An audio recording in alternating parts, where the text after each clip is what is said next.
it's just such a fabulous opportunity. And I met a lot of you at CSTA during the Minnesota meetup.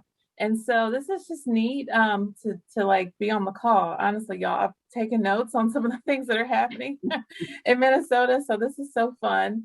Um, so my name, of course, is Courtney. I'm the Microsoft TEALS Relationship Manager with AVID. So I get a lot of questions. Are you with Microsoft? Are you with AVID?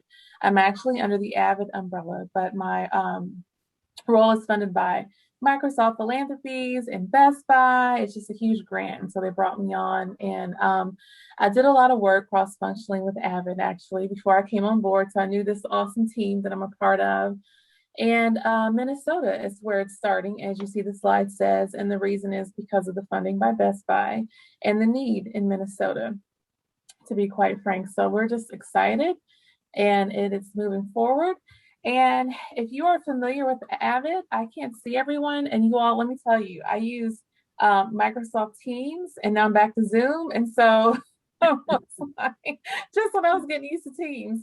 But AVID, I think you all are because AVID is pretty pervasive in the state of Minnesota, but it really is about closing the opportunity gap. And this is for those of you who may not. And feel free to ask any side questions about AVID. We're a small enough group. Stop me. I can't see everyone. Shout it out. But it's really the focus, and that's why Microsoft Philanthropies reached out to AVID, is because AVID has had so much success when it comes to even diversity, equity, and inclusion, just raising outcomes, no matter the background. As you see here, this is just a group of students and just what it looks like for different subgroups as far as their success and moving forward with even being seniors and applying for college and their status when it came to going on to higher learning. AVID again, closing the opportunity gap. And this really is a big deal to Microsoft as well. So I have to make sure, even when I came on board, I'm like, okay, let's keep raising the bar for that. Just to let you know that the program, we are looking for schools where there's the greatest need. Best Buy has been clear about that too. They want inner city schools. So the TEALS program, it stands for Technology, Education, and Literacy in Schools. It basically is about building sustainable computer science high school classrooms.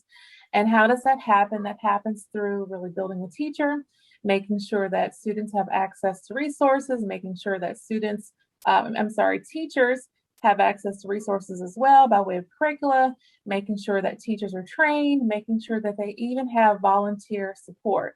So that's really what's unique about TEALS. And you know, this is new for AVID as well, but TEALS having that volunteer right in the classroom along with the teacher is what has made it so successful. So I'll stop here. Are there any questions or anything? I wish I could see all of your lovely faces. Let me see if I can change it up here. Okay. And so my own journey in this, I didn't get a chance to share this with you, Cindy, but I actually was an intern. And so this is really, you all, a passion project for me. It's kind of a mission. I'm very committed to seeing students have a success. I was an intern for Inroads Atlanta, which was, I don't know if you heard of Inroads, but it was an organization for minorities in STEM. And I won't tell my age, but they were so beyond their years as far as having that opportunity. I was also a member of Options, Image of the Future at Georgia Tech, where they had the first PhD environmental engineer who's an African-American, Reginald Parker. I still am friends with him to this day. And so my own undergraduate is in chemistry. I was a math degree major for my graduate studies. So I'm just very passionate about this work. And so having those mentors, having those examples, I also ran, and not to bore you all with this, but I'll be quick, the Savannah Pre-Apprenticeship Program. And that's a program where we had corporate volunteers come in and really be examples. We took 70% of the convicted felons. They were all barred from the school in Savannah, Chatham County. And we basically brought in volunteers every week to work with them, whether it be speaking to them, whether it be, one-on-one mentoring. They had different templates they could choose from to work with students. So this is huge. This is huge. All right, so the success that we've seen, even with TEALS, I've had a chance to even visit some TEALS classrooms remotely, but students really do change the way they see themselves. They change their interest. It changes their interest in computer science. It changes even, the percentages of what they see students pursue when they go to college. And here's one student, Arabia. And we have a roster of testimonials online, by the way, but she actually loved the algorithmic thinking that computer science required and saw it as a real, challenge to solve problems. And even in speaking with her, she's like, oh my goodness, I love computer science because it's problem solving. And that's what she decided to go back to, even as far as her major. And then Mr. Bo Brannon, who his students were completely influenced as well, but he talks about how his students were not only influenced, but it changed him, his understanding of computer science by having that mentor in the classroom with him.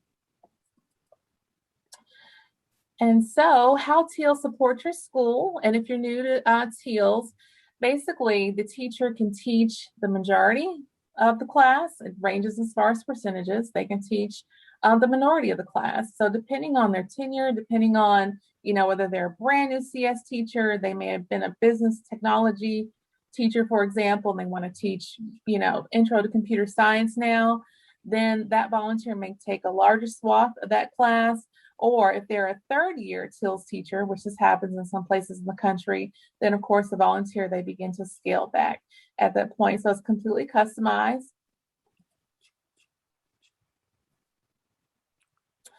And these are the courses that are offered. Intro to CS, APCS. We will also offer CS Principal as a non-AP course as well.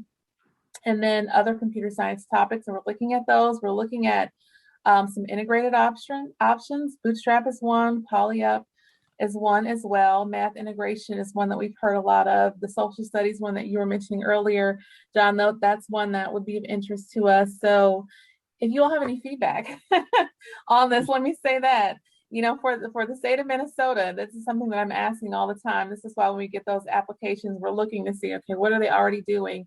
We want to know that if there's one that you all are interested in, and that's one that we'll take on. And there's a lot of reasons we don't have the full roster of curricula as TEALS does, because we are providing PD. And so we're actually pulling pieces from that PD, and that's going to be included in the grant, fully funded. And this is through AVID. So it's really, really exciting. And I'll share more details. So quick question though. Yes, absolutely. So is the idea of TEALS to like also train the teacher? Because a couple of slides back, you said like over the course of years, kind of the teacher takes more of the load. Yes. Yes, that is the why behind TEALS and building that sustainable computer science classroom. It's really building the teacher as well, making sure that they have that that support from that industry volunteer. Let's say it may be JavaScript that they do in their work. Then we're going to pair them with someone who's going to do that, and they're going to have that in their core curricula as well. And that teacher's going to learn from that volunteer mentor. So that's part of the commitment. Yes. Your female statistic, 35% is amazing. Wow. Yes, it really is. I'll say as well that 33% of the TEALS presence is in rural areas. So that's something that, a lot of people don't anticipate. I love that because we always say inner city, but a lot of times access is I've worked with a lot of districts that are far out and far from any corporate space or anything like that. So that remote option, which we will provide, gives them access as well. TEALS has volunteers from over 650 different companies across the country. So we have what we need. We've also talked with Minnesota Science Academy. They're aware that we're coming. They're looking forward to working with us as well to, get the word out there when that volunteer recruitment season comes. So any other questions at this point? There are several online only schools around Minnesota as well that you might want to check out. Thank you for mentioning that. So if you all have a school that even, and I will look at that, but if you even have a school, feel free to drop a line to me. I'll share my information and I'll definitely connect with them as well. Okay. So what's unique, and this is where I have spent the bulk of my world about the AVID TEALS partnership. So we are offering, as I shared earlier, customized professional development. We are actually taking the PD, portions from the curricula itself, portions from our AVID open access site, which we have a huge roster of partnerships, Microsoft MakeCode, EIE, just across the board when it comes to computer science. And we are using that as actually pulse checks for the teachers to see where they are, ongoing support, and we're also going to infuse it into the PD also. So this is quite a avidizing, if you want to think of it as that, because TEALS does not provide PD at all. They do provide a very scanned overview traditionally of like team teaching, which is the volunteer and the teacher, training itself, best practices for inclusive classroom guidance. They do provide a couple of light lessons and deep dives for the teacher, but it's not PD, and they're very open about sharing that. So this is a huge win for a district or a school that wants to, basically give their teachers access immediately. We also have our research and evaluation team. I was with the Museum of Science of Boston for many years, and that was one of the things that really was a red flag. Okay, AVID really has it going on because they have such a robust research and evaluation team. And so we're creating strong self-efficacy studies for students, for teachers, for the volunteers as well. How do they feel? Those pulse checks that I talked about. This year, every year it's about quality, but this year, certainly it's more about quality over quantity. It's a small pilot. It's 5 to 8 schools. We're maxing out at 8. I'm the main one supporting with my whole huge team. So we are all about, doing it right this year and just making sure that we iterate as needed based on those outcomes. Lastly, we're also going to be giving them access to online professional learning modules. That's going to be infused in the volunteer training as well. It is for the non-educator. One of the sessions, for example, is What's Love Got to Do with It? That's the title, but it's a session on culturally relevant teaching. It's an amazing session, so we plan on using that with volunteers. We have some community centers that we've also talked to, and we're going to allow them to come to those sessions as well. Best Buy has teen tech centers. You may have seen some of those in the Minnesota area, so they're going to also be utilizing that as one of our investors to kind of send their people to, because there's synergy there. And then infuse lessons and activities from AVID Open Access. This has been a lifesaver during, pre and post pandemic. It's something that AVID was already working on before, the pandemic hit and everything kind of shut down. But it became that lifesaver to teachers when, everything froze and you could no longer do in-person PD. And so we've actually started aligning those already to the CSTA K-12 framework. So they're going to get a beautiful scope and sequence that shows where those lessons fall, the recommended activities for them. They're also infused with AVID strategies. If you get a chance to dig in yourself, you'll see that. So it's going to be a lot to support the new CS teacher. That's what's unique. That's a lot. Okay. And so going forward, these are just really instructions for next steps.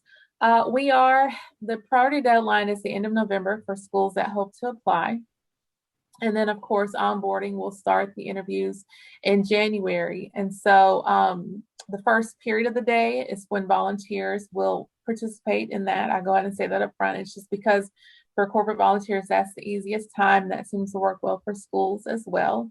And this is what I would share with the school, should they be interested in moving forward.